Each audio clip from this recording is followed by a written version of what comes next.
Bueno, continuando con nuestro club de lectura, estamos con el libro de El Premio Nobel de Irving Wallace.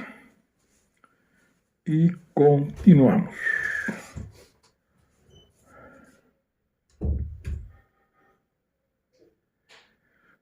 ¿Quién sabe si lo quería? Yo creo que no. Él dijo que los premios tenían que concederse sin tener en cuenta la nacionalidad, pero sus herederos desvirtuaron su pensamiento y apretaron los tornillos desde el principio. ¿Ha oído usted hablar de Berta von Suttner, la secretaria de Nobel? Pues bien, cuando ella no obtuvo uno de los primeros premios de la paz, la familia Nobel se fue a Oslo para protestar, diciendo que no había derecho, que Nobel creó el premio de la paz para la pobre Berta y que por lo tanto había que dárselo. Naturalmente, en 1905, la pobre Berta obtuvo el premio. Después de esto, las puertas se abrieron de par en par. ¿Quién demonios ha oído hablar de Nathan Söderblom fuera de Escandinavia? Pues en 1930 le dieron el Premio Nobel de la Paz. ¿Por qué? ¿Y por qué no? Leyó el oficio de difuntos durante los funerales de Nobel y además era arzobispo de Uppsala. Y así fue todo. ¿Cuántas personas fuera de Escandinavia han leído las obras de von Heidenstam, Gehelrup, Jensen, Silapapá, Pontoppidan, todos ellos nórdicos, y todos ellos premiados? Por si fuese poco, en 1931, la Academia Sueca, faltando a su regla más inflexible, concedió el premio a un muerto. Sí, señor, lo hicieron. Idolatraban a su secretario, un tipo muy simpático, un poeta llamado Eriks Axel Calfels, y como su viuda e hijas necesitaban dinero, lo premiaron. Conmovedor. Pero, ¿qué tiene que ver todo esto con la gran literatura para estímulo y reconocimiento de la cual fueron creados los premios? De todos modos, el premio Nobel continúa siendo el premio más respetable de la Tierra, observó Cray. Desde luego. ¿Y sabe usted por qué? Porque la mayoría del mundo democrático han abolido los títulos y toda esa basura, pero los hombres son humanos y siguen deseando los títulos. Una minoría selecta, una clase superior. Los campesinos tienen la igualdad, pero entre ellos existe la vieja nostalgia de la monarquía. Y así las cosas, surge el premio Nobel, el momento adecuado, al principio del siglo, cuando todo es gris y monótono. Las masas lo esperaban, lo convirtieron en la nueva orden de caballería. Por esto es respetable y popular, porque el pueblo está formado por masoquistas, estúpidos con complejo de inferioridad. Gotlins apuró su tercera ginebra doble. Si supiese todos los tinglados que se arman entre bastidores, no se trata solo de nepotismo, sino de estrechos prejuicios y politiqueos. Yo no creo que eso sea ningún secreto, dijo Cray. Jacobson me acompañó ayer a la academia y me expuso las interioridades de las votaciones con absoluta sinceridad. Reconoció que tenían cosas buenas y malas. Jacobson, murmuró Gotlins, haciendo rodar el vaso sobre la mesa. El conde Bertil Jacobson, ese loro disecado, debiera estar en una vitrina desde hace años. Vive en el pasado. No tiene nada que ver con personas que alientan y se mueven. ¿Por qué cree que lo aguanta la fundación? Por su fachada. Tiene sangre azul. Conoció a Nobel. Se las da de erudito e historiador. Y parte de su misión consiste en anticiparse a las críticas. Ha puesto 10 contra 1 a que le colocó el disco acostumbrado. ¿Por qué Tolstói, Ibsen y Tomás Hardy no lo tuvieron? Etcétera. pero sin dejar de recordarle todos los grandes nombres que lo obtuvieron. Es una técnica muy estudiada para desarmar a los forasteros y devolverlos radiantes a sus casas. Una franqueza preconcebida para evitar una visión imparcial de las cosas.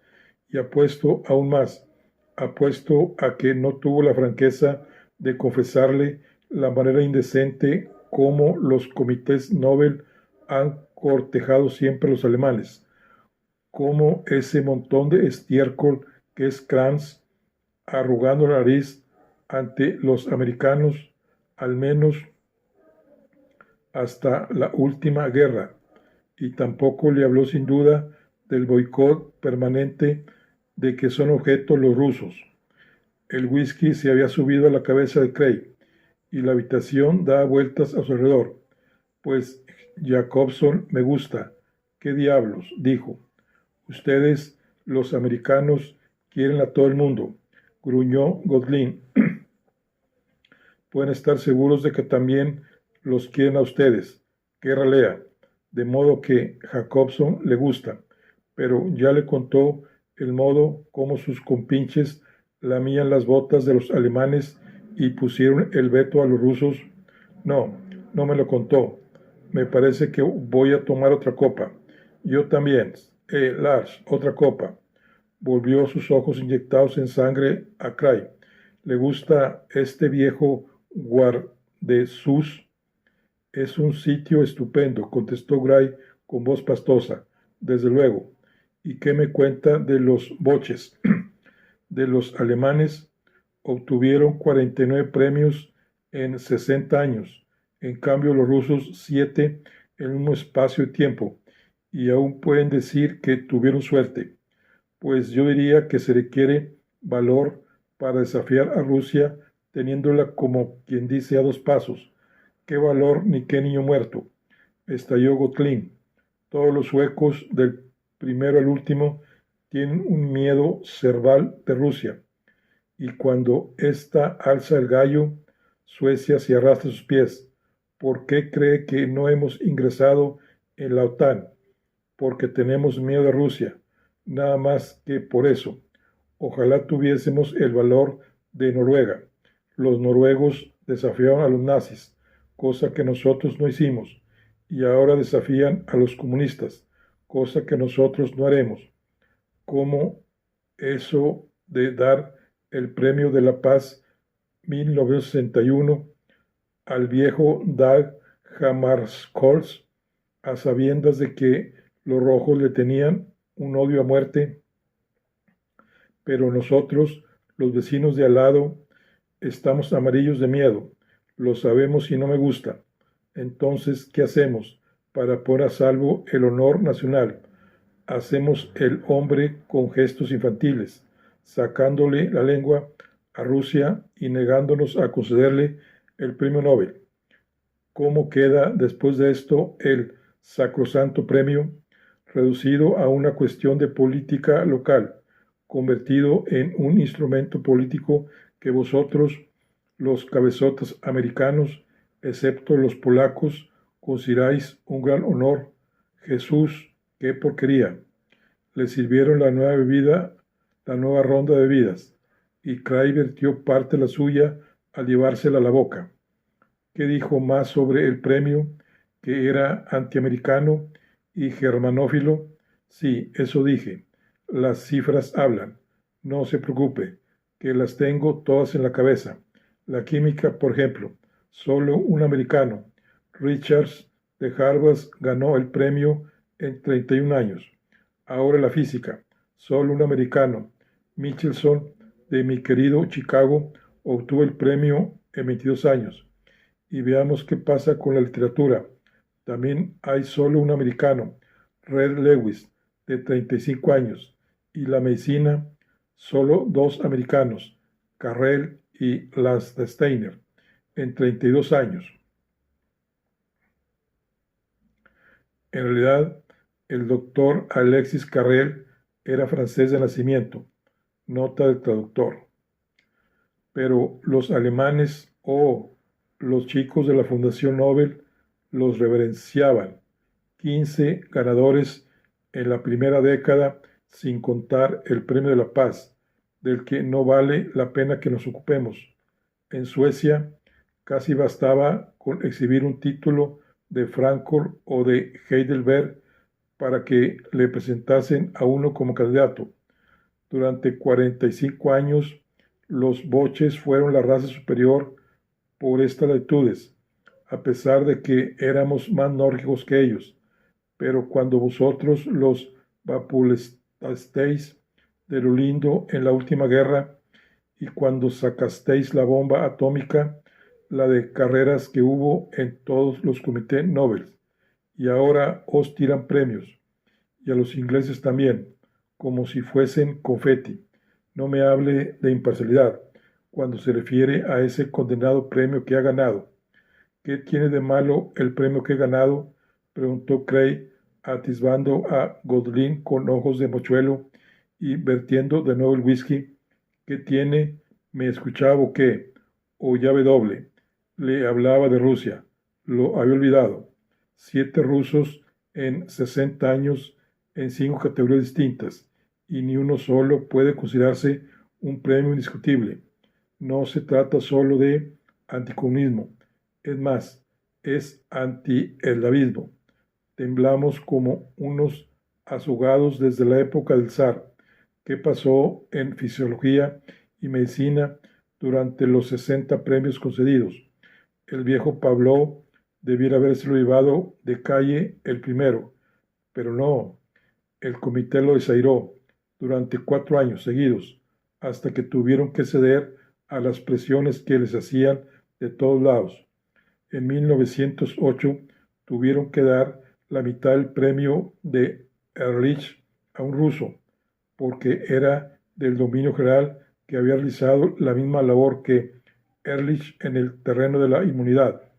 2 asquerosos premios de medicina a Rusia en 60 años, y ninguno durante medio siglo. Ahora veamos la química. La mitad del premio de 1956, y esto es todo, amigo, esto es todo en 60 años. ¿Y qué diremos de la física? Un solo premio, dividido entre 3 rusos en 60 años. Y esto es todo en cuanto a las recompensas científicas. Yo no soy un enamorado de los rusos, como le dije antes, me dan asco, pero ¿qué tiene eso que ver con los descubrimientos?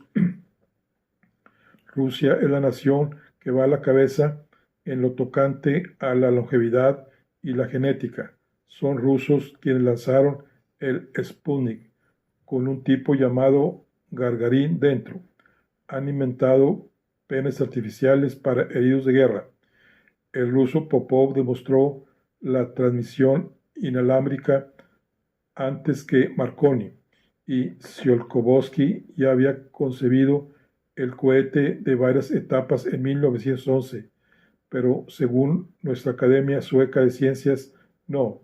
Según los idiotas del Premio Nobel, Rusia es un país desprovisto de científicos, y esos idiotas de Oslo no le van a la saga. Rusia no obtuvo un solo premio de la paz en 60 años, pero Alemania sí, obtuvo 3, Francia 8 y vosotros los americanos 12. Y con esto, hijo mío, volvamos a nuestras ovejas, a la literatura. Bunin y Pasternak, murmuró Cray. Iván Bunin y Boris Pasternak, 2 rusos en 60 años. ¿No ha pensado alguna vez en quién vivió y escribió en Rusia durante estos 60 años? Todos sabemos que la candidatura de Tolstói fue rechazada 9 veces. ¿Pero qué me dice de Chejov, de Andreyev, de Archibachev y de Máximo Gorki? Gorki vivió hasta 1936. Nada, nada, nada. Bunin y Pasternak, repitió Cray.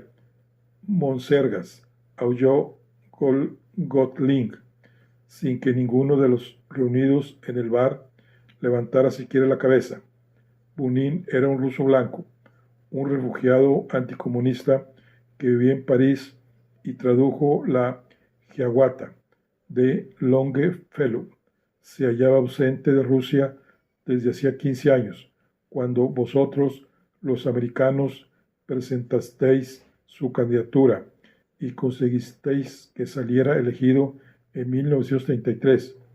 Y en cuanto al viejo Boris Pasternak, el ídolo de los públicos electos, el hombre de brío y arrestos, solitario en su dacha, a quien le importaba mientras escribió poesía sólida y perdurable, quien lo premió entonces y reconoció su talento, no fueron los rasteros y adulones jurados del premio Nobel, se lo aseguro. Pero en cuanto publicó aquella novela en la que ponía en solfa el comunismo, tan pronto como el valor de decir públicamente lo que ningún sueco se atreve a decir, lo coronaron con el premio que él no podía aceptar. Algún día pensó escribir unos consejos dirigidos a los escritores de todo el mundo. Les diré, escritores, arriba, tanto si sois rusos, americanos o lo que sea, pergeñad un engendro antirruso, haced que lo traduzcan al sueco, y asunto concluido, obtendréis el premio Nobel y una buena tajada de los cuartos del viejo, exactamente como Anne Cray. Cray miró a Gottlings con ojos lacrimosos. ¿Qué demonios significa eso? La verdad, hijo, la verdad, dijo Gottlings, eructando y bebiendo luego un copioso trago de ginebra. Así es la vida. ¿Por qué crees que te han dado el premio Nobel? Porque eres un autor de categoría, porque eres el mejor de este año, porque eres el primer creador de literatura idealista de la Tierra. Eso es lo que crees. Eso es lo que te dijeron Jacobson y ese colchón de Ingrid Paul, porque eres alguien digno de figurar junto a compinches tan seguidos como Kipling, Unsteds, Glassworthy o Nelly Paparruchas. Tú eres un donadie, y los del premio Nobel lo saben interiormente en Escandinava también lo sabe todo el mundo. Estás aquí formando parte de una comedia porque han querido valerse de ti. Y esto es todo. Esa es la verdad, amigo. ¿Quieres otra copa? ¿De qué hablas? Dijo Cray. Tenía el cerebro y la boca abotargados, como si estuviese llenos de algodón en rama, pero notó una sensación de alarma a distancia. ¿Me vas a seguir dando más uvas amargas? Yo soy la única persona de Suecia capaz de hablarte claramente, Cray. Me queda aún bastante compasión para ser sincero. No quiero verte haciendo el ridículo. El premio Nobel de Literatura a Andrew Cray, ja, pura imbecilidad. El premio Nobel de Propaganda Anticomunista debería titularse. Te lo dieron a causa de un forcejeo diplomático que tenían los suecos con los rusos por 2 islas del mar Báltico. ¿No lo leíste en los periódicos? Apuesto que no. Y los suecos llevaban las de perder y se arrastraron a los pies de los rusos, pero tenían que salvar las apariencias, o como ahora se dice, con nuestro único orientalismo admitido, salvar la cara, y por lo tanto, sabiendo que llevaban la de perder, asestaron un pescozón inofensivo a los rusos, premiando tu novelita anticomunista El Estado Perfecto. Esto es para demostrar que son chicos mayores y que no temen a nadie, aunque a veces se arrastren por el suelo. Estás tratando de hallar una compensación para tu fracaso, Gottlings. Estás resentido y tienes que desahogar tu mal humor de una manera u otra. Si la Academia Sueca quería bofetear a Rusia por medio de un premio, podía encontrar novelistas en una docena de países que hubiesen escrito obras antisoviéticas más fuertes que la mía. Oh, no, tú estás ciego y no ves en absoluto lo que ocurre. Sería demasiado peligroso premiar al autor de una obra abierta anticomunista. No quieren que se repita lo de Pasternak. Entonces sudaron tinta. No quieren tener que aguantar más golpes como aquel.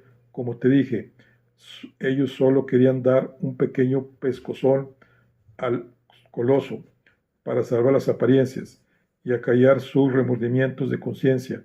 Tu novela es anticomunista, de acuerdo. Tu novela es anticomunista, de acuerdo, pero hay que sacarla de la funda de caramelo para escurrirlo.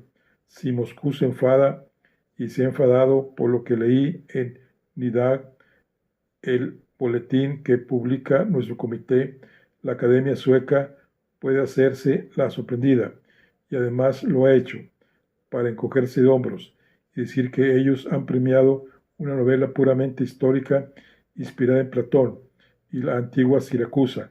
¿Comprendes, hombre? Pero todo el mundo sabe que es distinto, aunque no puedan demostrarlo. Es un gesto de miedo, como silbar en la oscuridad para darse ánimo. Del mismo modo como el tuyo es un libro asustado.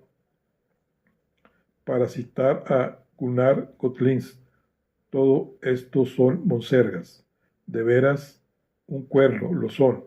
Escúchame, si no estuviese saturado de alcohol, no puedo decirte lo que te digo, pero tengo dos buenos amigos en la Academia Sueca, son los que presentan mi candidatura todos los años, y después de cada votación me dan cuenta detallada de sus incidencias. Cuando surgió tu nombre, solo 3 de los 12, esa bruja de la Pol y otros 2 incautos, consideraron que tú valías más que A. Milne o Edgar Guest.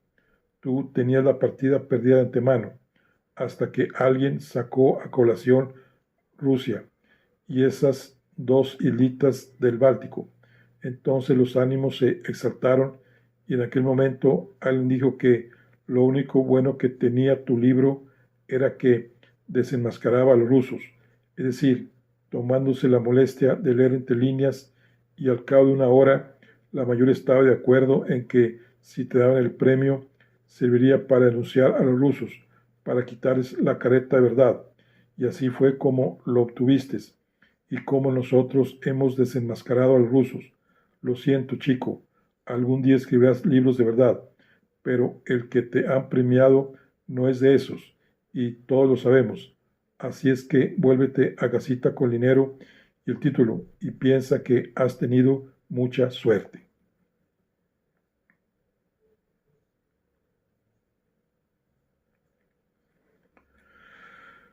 Cray permanecía sentado, muy quieto y erguido. La película de alcohol que lo recubría como la placenta en la cámara prenatal no era bastante fuerte para proteger su nuevo y frágil nacimiento como hombre. Hasta entonces se había limitado a escuchar a Gottlin sin tomárselo demasiado en serio. Aquel embrutecido sueco era un criticón y le gustaba llevar la contraria. Aumentaba su estatura rebajando a los demás, y bastaba con comprender esto para comprender al hombre, que entonces incluso hacía gracia. Pero sus últimas palabras tenían un retintín auténtico, y si aquello era cierto, la verdad resultaba devastadora. Cray quería renacer ahí, en Estocolmo, y que aquel último renacimiento de su personalidad y su alma fuese completo y saludable. Si abortaba, si nacía prematuramente, solo le esperaba la esterilidad y la muerte como escritor. Se negaba a aceptar la repugnante exposición de Gottlings. Tratas de hacer de mí un amargado, Gottlin, pero no podrás. Ya te he calado. Eres una ruina humana, un fracasado y un resentido. Como no puedes ponerte a la altura de los demás, tratas de rebajarnos, de arrastrarnos al bañal. Es que te revuelcas. Pretendes justificar tu, tus emboscadas enarbolando las banderas de la sinceridad y la honradez, pero tu verdadero estandarte es una profunda enfermedad del alma. Si no fuese que tú me has invitado, te arrojaría estas bebidas a la cara. Con un gruñido, Gottlin se volvió para enfrentarse con Cray mientras sus ojos centellaban. No lo intentes. Yo me como a los laureados. Los hago trocitos y me los como. A este no. no te pasaría. Quedamos en que invitas tú. Gottlieb guardó un breve silencio. Sí, yo invito. En este caso está bien. Cray, no conseguirás que me pelee contigo, porque tienes que saber que te tengo demasiada simpatía para eso. La mirada de Cray reflejó su sorpresa. Desde luego, prosiguió Clint. Ya sé que eres un cero a la izquierda, y sé que tú también lo sabes. Tal vez algún día no lo seas. Algún día serás una figura, si vives lo bastante. Pero ahora eres un cero a la izquierda. A pesar de todo, te tengo simpatía. ¿Sabes por qué? No me avergüenzo decírtelo, porque dijiste a los periodistas que yo tengo talento y que deberían haberme dado el premio. Los periódicos publicaron íntegra tu declaración. Hacía muchísimo tiempo que nadie decía eso, y nadie con título lo dijo jamás. Esta satisfacción me durará hasta que muera. Pero, ¿qué importancia puede tener que yo diga que tú tienes talento? ¿No quedamos que soy un cero a la izquierda? Tal vez no lo seas, y quién sabe si yo tampoco lo soy. Nunca fueron mi fuerte las matemáticas. Toma otra copa, Craig. Invito yo. Pago esta y todas las anteriores. No estaba muy claro para Craig cómo llegó frente a aquel gran gimnasio de Balachabag, cerca del Estadio Olímpico, poco antes de las 10:30 de la noche. No recordaba que Gunnar Gottlieb le hubiese dejado a la puerta del gran hotel para irse acto seguido. Craig permaneció tambaleándose frente a la entrada sin saber qué partido tomar. El aire era helado y la entrada estaba abierta. Incluso el solícito portero se había refugiado en el interior y las únicas señales de vida eran los dos taxistas encerrados a cal y canto en sus vehículos y apaciblemente dormidos. Al principio a Craig no le importó el frío. El alcohol lo inmunizaba en cierto modo contra él. Permaneció ahí, balanceándose, ora sobre una pierna, ora sobre otra, sopesando su único problema y sus tres posibles soluciones. Su problema era su vacío interior, el hijo de su espíritu, el que cifraba tantas esperanzas, cuidado y vuelto a la vida por Jacobson en la Academia Sueca, por Emily, por los estudiantes aquella mañana y aquella tarde. Había nacido muerto. Después de todo, el ataque de Gottlieb lo había aniquilado. En cuanto a él, se hallaba tan muerto como aquel atardecer en Millersdam, una hora antes de que llegase el telegrama, cuando Lucius Mack lo acostó, y él se hundió en la inconsciencia. Sí, se sentía vacío. Mientras notaba en su cara el glacial mordisco del viento, se le presentaron tres soluciones. Si la ópera hubiese terminado, poder reunirse con Emily, que le infundiría nueva vida, para presentarse hacia ella desprovisto de fuerza, con la voluntad débil, confuso y aturdido. Tal vez la ayuntaría para siempre. Y había otra cosa, que sentía en su cabeza, en su corazón y en sus entrañas, quería el abrazo vital, el amor femenino. Bueno, aquí concluimos la charla de hoy. Nos vemos en la siguiente. Hasta luego.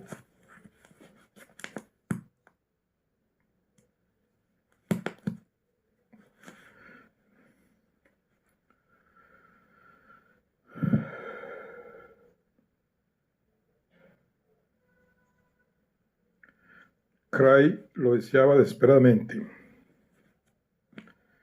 Quería ingerir el filtro que anularía el vacío, que demostraría su valor ante sí mismo y el valor que tenía la tierra para él. Quería clavar una aguja en un muñeco, clavarla profundamente para disolver por medio de este ensalmo el enorme y perverso Gottlieb.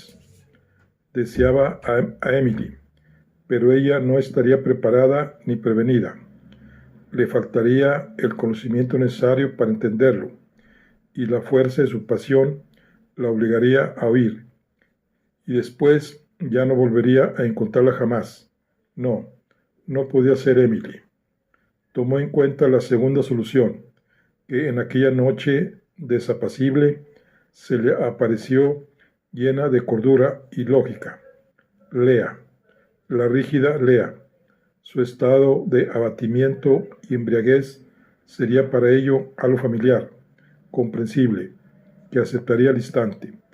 Pensó en Lea, con el cabello suelto cubriéndole los hombros, sus familiares facciones eslavas, su pecho opulento y sus piernas musculosas. Ahí encontraría fácil admisión y consuelo, y la batalla terminaría por fin.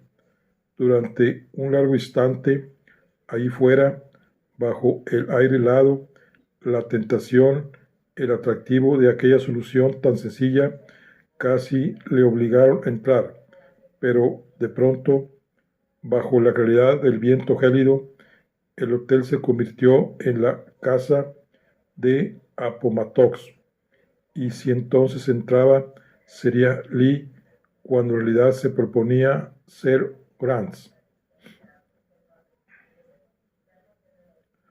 Alusión al episodio final de la Guerra de Secesión Norteamericana, en que el general sudista Roberto Eduardo Lee se rindió a Ulysses Grant, jefe de las fuerzas de la Unión. Nota del traductor. No, aquel no sería el día de la rendición. Entonces se le apareció la tercera solución, Freya, la diosa sueca del amor carnal. La solución fue un milagro nocturno que no suscitaba ningún peligro ni exigía ninguna rendición. Inmediatamente Cray se acercó al taxi más próximo, despertó al sorprendido taxista golpeando con el puño en la ventanilla y le pidió que lo llevase a Polhemsgastan 172C.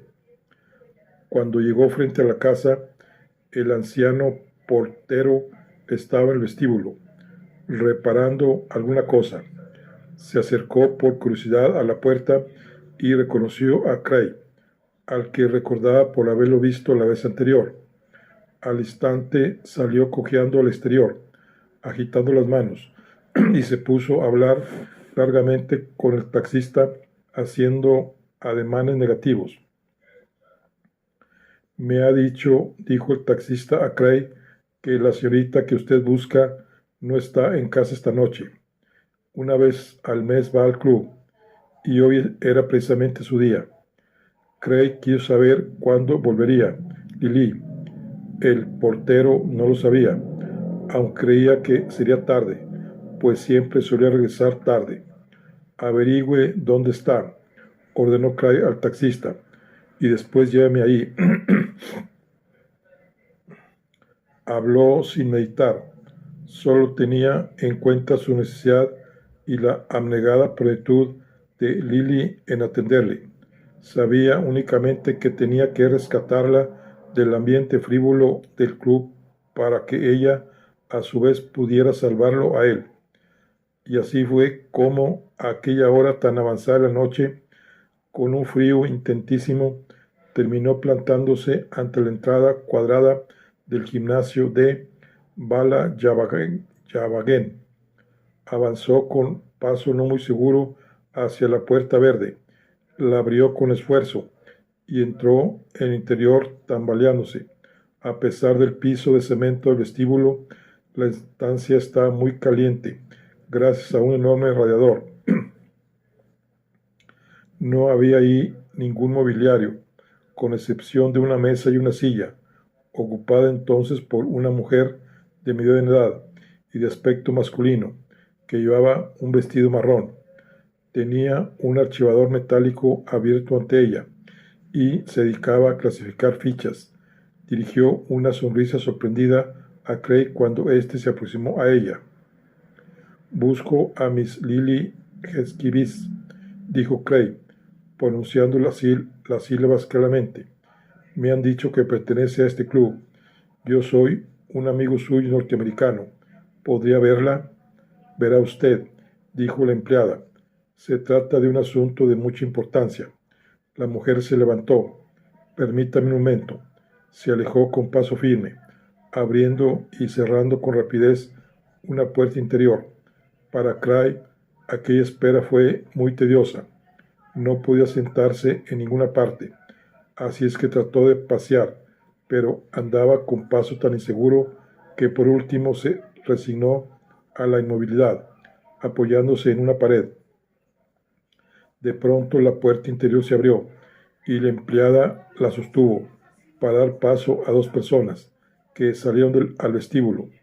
Una de ellas era un caballero alto y anciano, bastante encorvado y de cara zorruna, vestido de manera extravagante. Llevaba un albornoz azul de punto, con lunares, y unas sandalias de playa. La otra persona era Lily Esquivis, que llevaba un albornoz blanco de tela basta e iba descalza, mientras el anciano caballero se quedaba junto a la mesa con la empleada Lily, que llevaba sus rubios cabellos recogidos por una cinta y mostraba una arruga de preocupación en la frente. Cruzó con rapidez el piso de cemento en dirección a Cray. ¿Qué ocurre, Mr. Cray?, le preguntó en voz baja. ¿Se encuentra bien? Él se sentía fascinado por su albornoz y sus pies descalzos. ¿Pero qué clase de club es este? Es nuestra sociedad nudista. Le hablé una vez de ella. ¿No se acuerda? En invierno nos reunimos una vez al mes en este gimnasio para tomar baños de sol artificial y asistir a conferencias. Esta noche hay reunión especial para los nuevos socios. ¿Cómo supo que estaba aquí? Él se lo dijo, pero seguía fascinado por su albornoz de tela basta. ¿Es eso lo que llevan todos, albornoces y trajes de baño? No, no lo entiende usted. Esta es una sociedad nudista. Yo no llevo nada debajo del albornoz. Aquí todos somos libres y abiertos, como buenos amantes de la higiene. Los nuevos socios llevan a veces esta cosa, estas prendas de transición, durante algunos minutos, hasta que se les pasa la timidez y entonces las quitan. Al salir tomé este albornoz del armario, pues no podía imaginar quién venía a verme. Lily, no podríamos irnos ahora. Tengo que verte. Es imposible, Mr. Cray. Este año yo soy la secretaria y tengo que tomar notas de la reunión para levantar acta. Además, me interesa mucho oír la conferencia para los nuevos socios. ¿Durará mucho? Una hora. ¿Una hora? No puedo esperar tanto. ¿Qué haré hasta que termine? Ella se mostró inquieta al verlo tan abatido. Deseaba ayudarlo. De pronto su cara se iluminó. Ya lo tengo. Entre y escucharemos juntos la conferencia. Además, le resultará muy interesante. Tal vez decida adoptar nuestras prácticas higiénicas. Desde luego, estando contigo. Permítame. Voy a pedírselo a nuestro director. Cray permaneció apoyado en la pared, observando y escuchando mientras Lily se acercaba al caballero anciano, vestido con el albornoz a topos, y empezaba a hablar con él rápidamente en sueco. El flaco caballero contestó. Lily añadió algo y el director midió con la mirada a Cray.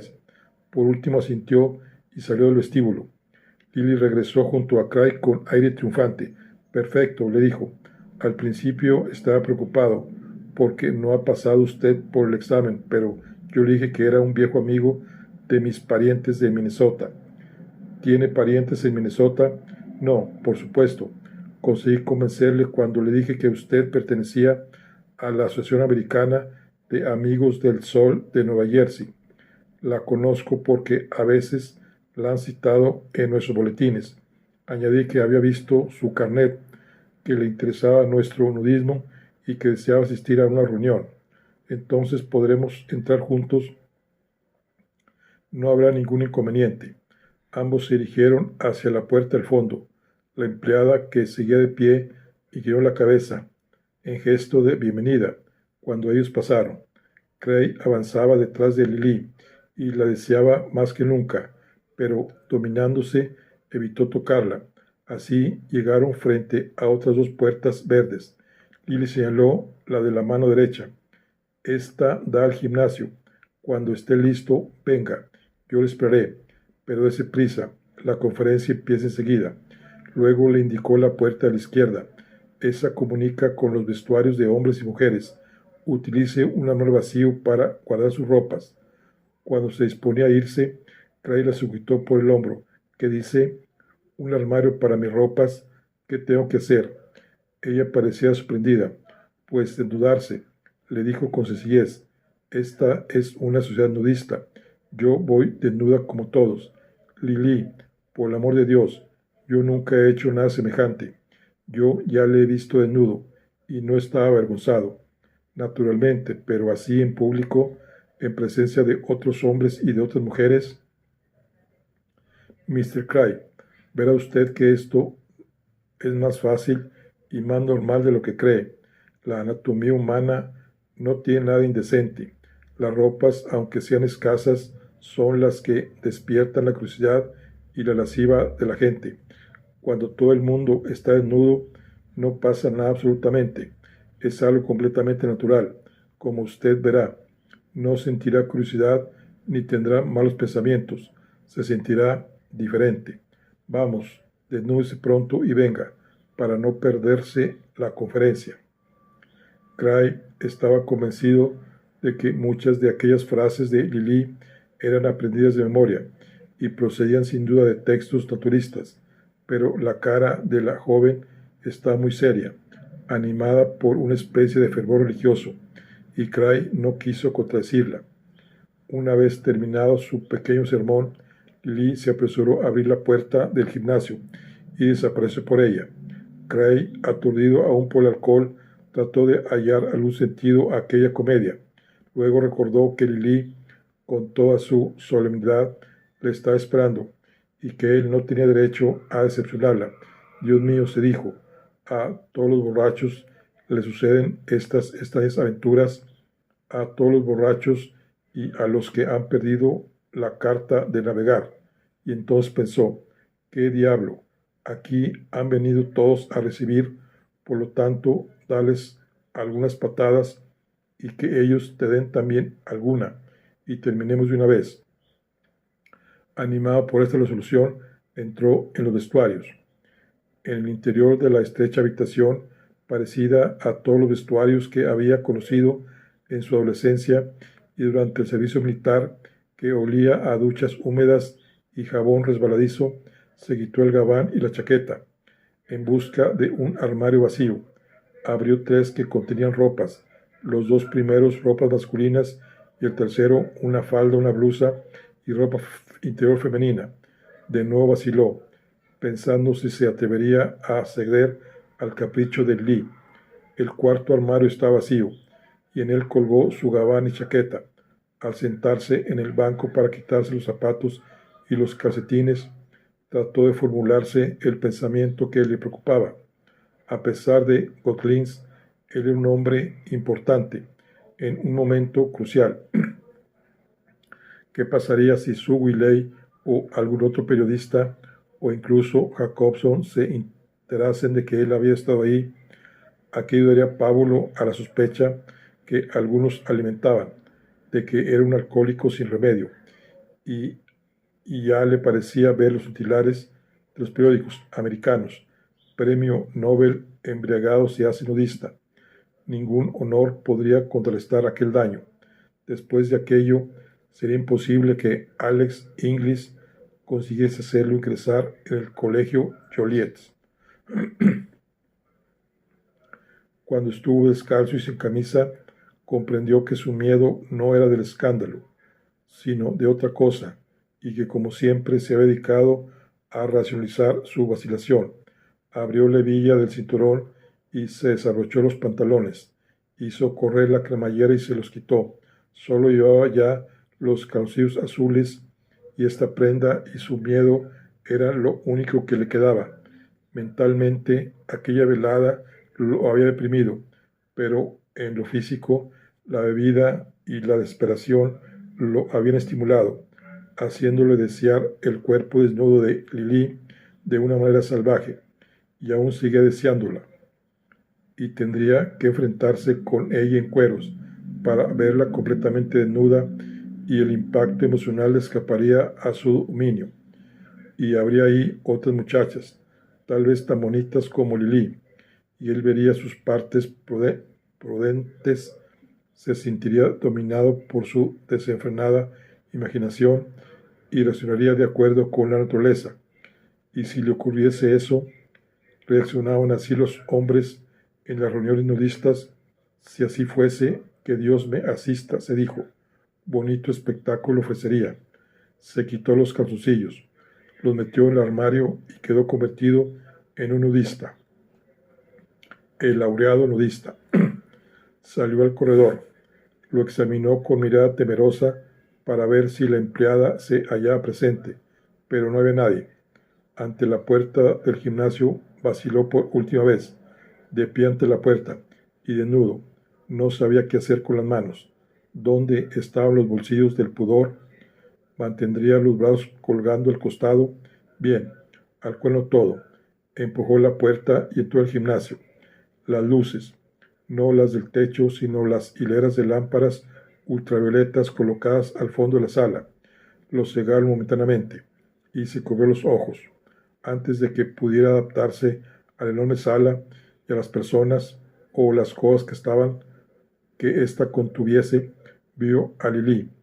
La joven avanzaba hacia él con un bloc y un lápiz en la mano, y expresión risueña. Él aún no la había visto completamente desnuda e iluminada, y entonces no había ahí nada capaz de despertar su pasión. Todo estaba ante él, a la vista, evidente, sencillo y natural.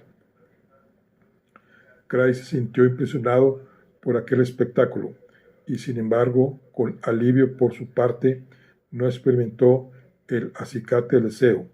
Era como si junto con muchos otros compartiese el gozo de una maravilla de la naturaleza. Era lo que producía un placer distante y objetivo, sin implicaciones sexuales. ¿Se encuentra mejor ahora?, le preguntó Lee. Todavía estoy un poco bebido, lo sé, pero es bueno quitarse las ropas y ser como Dios nos hizo, libres y saludables. ¿No es verdad? Sí, supongo que sí. Eres increíblemente bonita, Lily.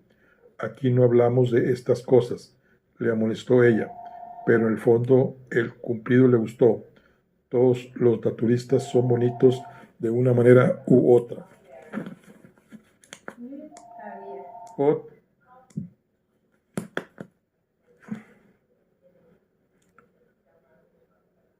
¿Y aquí qué hacen?, preguntó Cray, apartando la mirada de Lily. Sus ojos ya se habían adaptado al resplandor, y entonces por primera vez pudo distinguir a los nudistas que ocupaban el gimnasio. Se veían cuerpos por todas partes, cuerpos de todas clases. Había allí por lo menos 200 personas de ambos sexos, jóvenes y viejas, unas tendidas sobre colchonetas para tomar baños de sol artificiales, otras sentadas en las hileras de bancos de madera, enfrascadas en conversación, otras de pie, charlando en grupos, y una docena o más jugando al balón volea. Cray vio a hombres larguiruchos, rechonchos, flacos y gordos. Mezclados con ellos había mujeres de mediana edad, jóvenes, unas con pequeños senos en agraz, dicho de la uva, y por ex de otros frutos sin madurar. Nota del traductor. Dice, otras con senos voluminosos, y algunas con senos tan perfectos como los de Lily. No había jactancia, curiosidad malsana, ni atmósfera de procacidad. Casi nadie miró a Cray cuando éste se dirigió a la primera hilera de bancos acompañado por Lily, y pronto descubrió que no había necesidad de examinar ni observar a los demás.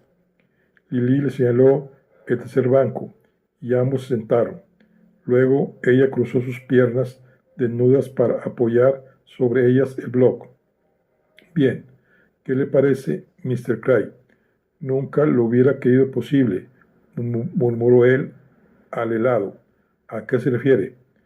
Que nunca hubiera creído posible ver tantas mujeres desnudas sin notar la menor excitación. Ya le dije que era esto lo que ocurriría, dijo ella. Es la ropa lo que excita.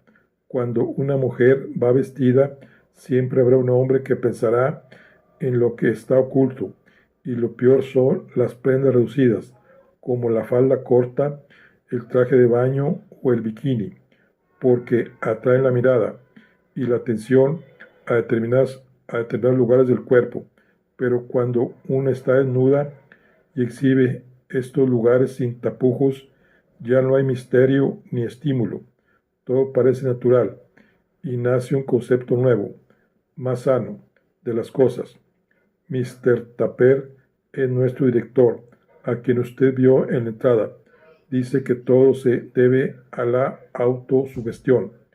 Afirma que la autosugestión sexual permite que muchos desaprensivos ganen millones de dólares, porque todo lo oculto y misterioso despierta la curiosidad de los hombres.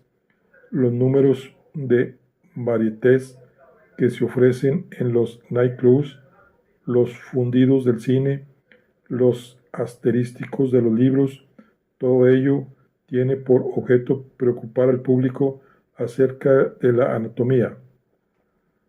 Pero cuando uno es nudista, estas incitaciones artificiales no le producen el menor efecto, pues es una persona abierta y mejor que los demás.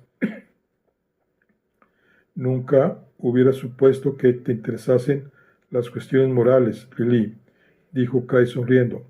Pues sí, Mr. Tapper tiene razón, y tú también. El único reparo que le pongo a la implantación pública del nudismo es que terminaría con la excitación sexual. Vamos, Mr. Cray, ¿usted bromea? Sí, bromeo. Mr. Tapper, despojado de su albornoz moteado, resultó ser todo costillas y rodillas nudosas, y ofrecía un extraño aspecto, de pie frente a un micrófono. Dirigiéndose en sueco a los reunidos, les anunció que la conferencia iba a empezar. Hombres y mujeres se levantaron de las colchonetas, los grupos se rompieron, las conversaciones cesaron, y la partida de balón volea se interrumpió. Todo el mundo tomó asiento, hilera tras hilera de paletillas, espinazos y nalgas sobre madera. Hablará en sueco, susurró Lilia Cray, pero yo se lo traduciré. En un tono seco y monótono, Mr. Tapper comenzó su conferencia. Mientras tomaba notas, Lee fue traduciendo el discurso a Cray. Mr. Tapper hacía la historia del movimiento nudista. Este comenzó en teoría en Alemania durante el año 1903 con la publicación de un libro titulado Die Noctates, del cual era autor Richard Unweiter, hijo de un relojero. El autor defendía en su obra una sociedad nudista para librar a hombres y mujeres de sus estrechas vestiduras, devolviéndoles la libertad de movimiento y el goce del aire y del sol, y convirtiendo en algo tan normal y corriente la exhibición de todas las partes de la anatomía humana, que la seducción, el adulterio y la perversión quedarían enormemente reducidos. Poco después, inspirado tal vez por los escritos de Unweiter, otro joven alemán, Paul Zimmermann, un maestro de escuela que se hizo campesino y enseñó a sus 4 hijas a despreciar el vestido, inauguró el primer campo nudista del mundo, llamado Freiheitspark, en Klingsberg am See. Para ingresar en aquel parque había que renunciar al alcohol, al tabaco, a la carne y a la ropa. El parque nudista tuvo gran éxito y en el plazo de 20 años había ya 50.000 nudistas solamente en Alemania. La idea se difundió con rapidez por Suiza, Escandinavia, Inglaterra y por último, en 1929, llegó a los Estados Unidos, el mismo año en que el nudismo llegaba a las playas americanas. Alcanzó su triunfo más resonante en Alemania, en el Teatro Volksbühne de Berlín. Una compañía nudista representó un vodevil. Este espectáculo compuesto de danzas y acrobacias era público, aunque todos cuanto intervenían en él iban desnudos. En la actualidad, afirmó Mr. Tapper, el nudismo se había extendido a casi todas las naciones de la Tierra y su aceptación era universal. Ahora, anticipándome a las preguntas que los nuevos asociados piensan formular, desearía decir unas palabras sobre el desnudismo en general, prosiguió Mr. Tapper. El pudor es algo antinatural y reviste diversas formas en las distintas partes del mundo. Una mujer sueca, francesa o americana, sorprendida desnuda, se cubrirá ante todo con las manos el pubis, pero como Langdon Davis ha observado, una mujer árabe, sorprendida en circunstancias análogas, se cubrirá ante todo la cara, y una mujer de Laos se cubrirá los pechos, una mujer de las célebes las rodillas, una mujer china los pies, y una samoana tratará de taparse el ombligo.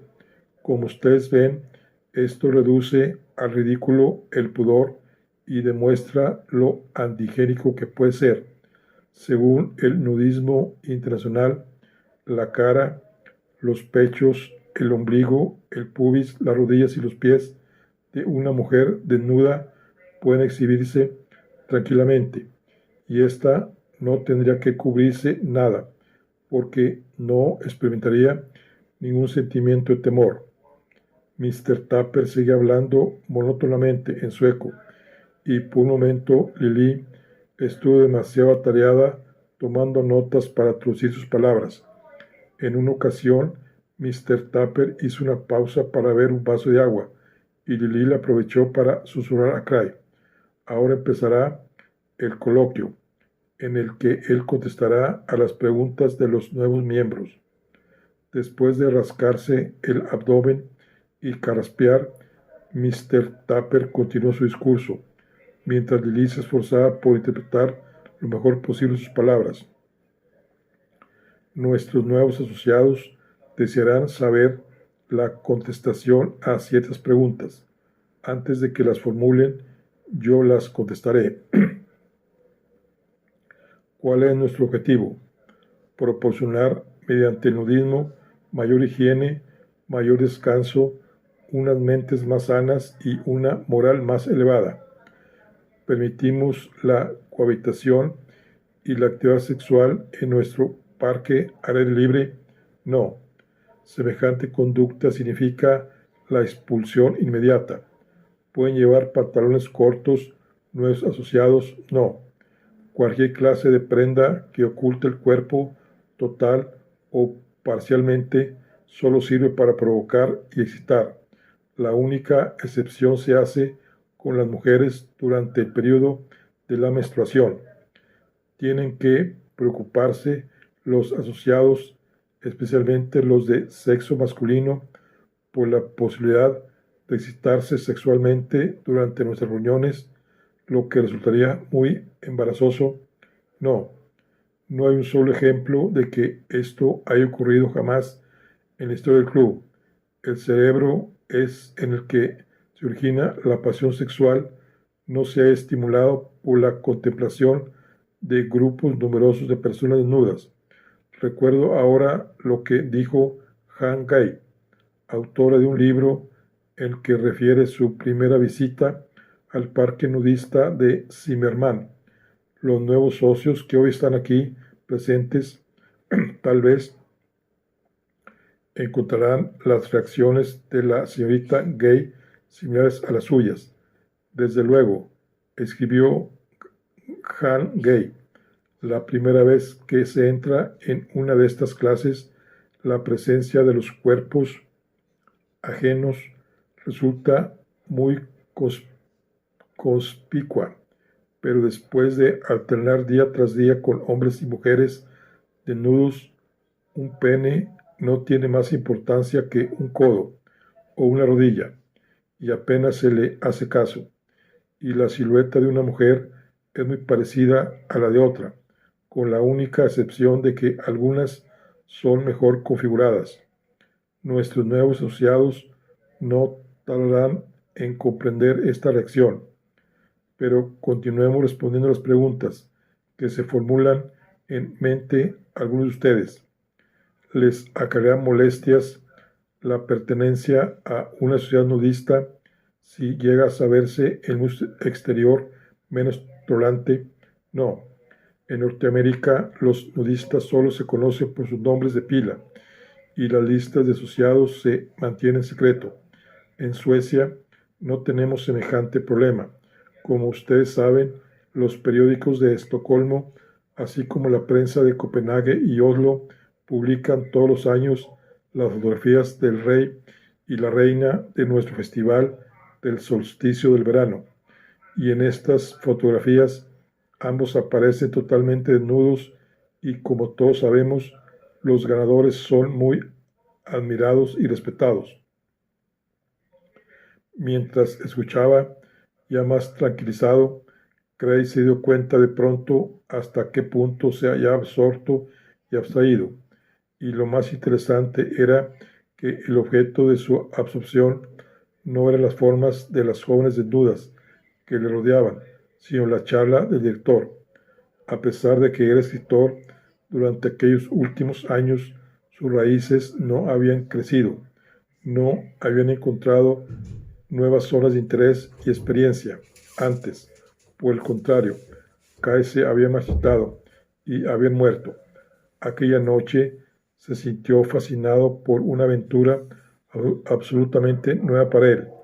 El tema del nudismo como tal no era lo que le atrajese personalmente, pero el hecho de que existiese todo un nuevo nivel de vida y de devoción inconformista e incluso pintoresco, pero que atraía a tantos semejantes suyos sin que él hubiese conocido su existencia, era lo que mayormente le interesaba. Su sed de conocimientos, de nuevos datos, su deseo de observar a la gente y a las cosas había vuelto a despertar en él y a formar parte de su ser. Tan absorto se hallaba que por un momento se olvidó de su amarga discusión con Gotling y de la victoria pírrica de su premio Nobel. Casi había olvidado o había echado al olvido también el deseo que le inspiraba antes Lily, entonces desnuda a su lado. Ni siquiera había pensado en Lea ni en Emily. Era de nuevo lo que no había sido desde hacía 3 largos años. Un escritor. Era de nuevo lo que no había sido desde hacía 3 largos años. Un escritor esponja, empapándose de nuevas sensaciones. Le animaba saber que el escritor esponja no estaba completamente atrofiado. Mr. Tapper terminó su alocución y la primera parte de la reunión tocó a su fin. La mayoría de los asociados se levantaron, unos para volver a tumbarse en las colchonetas bajo los rayos ultravioleta, otros para continuar su partida de balón, volea, y los restantes para volver a los vestuarios en busca de sus ropas que les permitirían salir al mundo exterior. Ahora ya ha terminado, dijo Lily. Ya podemos vestirnos y marcharnos. Se levantó a su lado y su cuerpo desnudo desde sus senos llenos y sonrosados que irguió con gesto retador al enderezarse hasta las suaves y carnosas líneas de su cuerpo que descendían hasta la ingle. Lo dominó con su belleza femenina. Esto era lo que él había imaginado al anochecer, cuando fue en su busca. Sin embargo, entonces no lo citó. Era otro cuerpo desnudo, uno entre tantos, sin misterio ni provocación. Suspirando se puso en pie. Tal vez aquella no fuese su noche. Tal vez sería mejor dejarla en su casa y volver al hotel y tratar de dormir. Siguieron a los demás hacia los atestados vestuarios, donde multitud de hombres y mujeres se vestían, en medio de una babel de conversaciones en sueco. El armario de Lili estaba frente al suyo, y se separaron por un momento. Él se puso a toda prisa los calzoncillos y los pantalones, y luego la camisa, metiéndose los faldones de la misma dentro del pantalón con gesto descuidado. Después tomó los calcetines y zapatos del armario y se sentó en el banco para ponérselos. Al sentarse, vio a Lili al otro lado de la pieza. Aún estaba desnuda, y hasta aquel momento conversó con una joven rolliza que se estaba abrochando el vestido. Mientras se ataba los zapatos, vio cómo Lili depositaba su ropa sobre el banco y empezaba a vestirse maquinalmente. Aquel espectáculo lo fascinó. Craig estaba ya vestido y se unió con ella por entre los bancos. Ambos salieron al corredor. Por un instante estuvieron solos. Lili se detuvo para ponerse el suéter, metió un brazo en la prenda y agitó airosamente su áurea cola de caballo, mientras él la ayudaba a ponerse la otra manga. Situándose frente a ella, de nuevo cara a cara, vio que no había abrochado el botón superior de la blusa, y por el escote distinguió el surco entre los senos, lo que le hizo desearla. Esto le hizo gracia y sonrió. Lili notó su sonrisa y le tomó la mano. ¿En qué piensa Mr. Craig? Era una idea particular, repuso.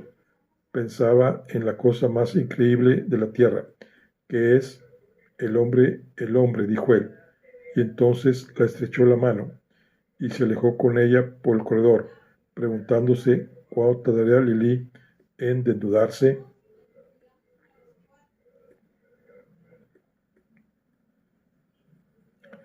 Bueno, aquí concluimos la charla.